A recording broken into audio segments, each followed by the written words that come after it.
Hello. Do you need an agent?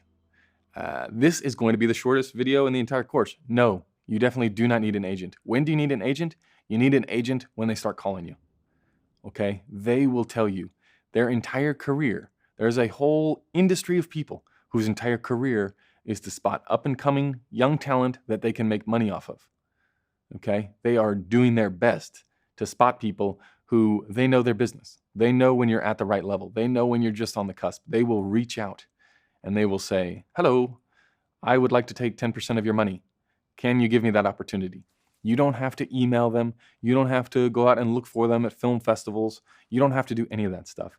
The whole goal of this course and the whole goal of the way that I look at cinematography is whether or not it's with commercial production companies or directors or producers or agents, you want to make it so you cannot be ignored, right? So you're either producing work so good that you can't be ignored, or you're doing so much volume that you can't be ignored, or you're working in so many like-minded production companies or with so many of their other competitors that they just keep hearing your name. And that is when you will need an agent. Now, agents provide a lot of great services, right? They're not just taking money and acting as a booking service. The best part about having an agent, by far, is that you can always play the good cop. And we'll talk about this much more when we talk about negotiating rates and how to do it. But we briefly mentioned it in the bonus module of when to say no and being the good cop for as long as you can versus being the bad cop and just dismissing people. Agents are fantastic for that because there is a separation where you can go to the producer or to the director and you can be on their side, legitimately so. I'm not talking about lying to people, but you can legitimately be on their side and understand their pain points. But also, if they don't have money for something, if they don't have money for you, or they can't give you those extra pre-production days and you can't do them because you're off doing some other job, they can't make you feel guilty for it or pull you into something. Agents are fantastic for adding that separation between the love for the story and the love for the creative part of the job and the business side of things, and knowing when you're getting screwed, how to set the rates, what to do for travel days, what to do for pre-production days, all these little things that can get very tricky once you get into the higher level things where these are negotiated, depending on who you're up against. Those are the norms that these production companies are used to. And if you're not familiar with those norms, it's easy to get taken advantage of. So the agents will come to you. Don't worry about it.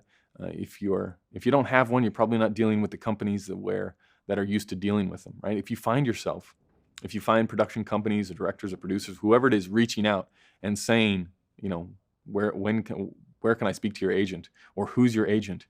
You don't have to feel ashamed or embarrassed to say, I don't have an agent, it's just me. They'll deal with that all the time. They just specifically at a very unique spot in the levels, there is that transition period where people have to ask. So it has just become industry standard for people to ask those things just in case you do. So there's no stepping on the toes, but certainly you can go years and years and almost a whole career without an agent, depending on where you live and the jobs that you're trying to get. But certainly you don't need an agent. They're not magically just going to create more work for you. They might put your name forward for a few things, but you can make their job easy for them, right?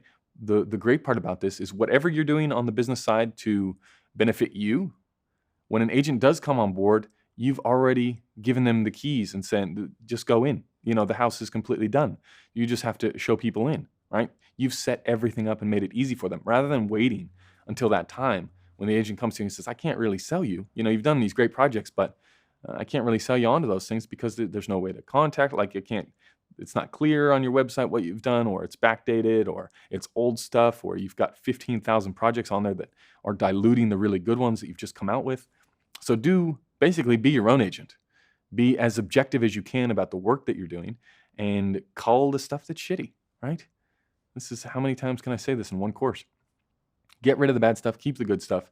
Agents will come to you when you're ready and when they think they can help you.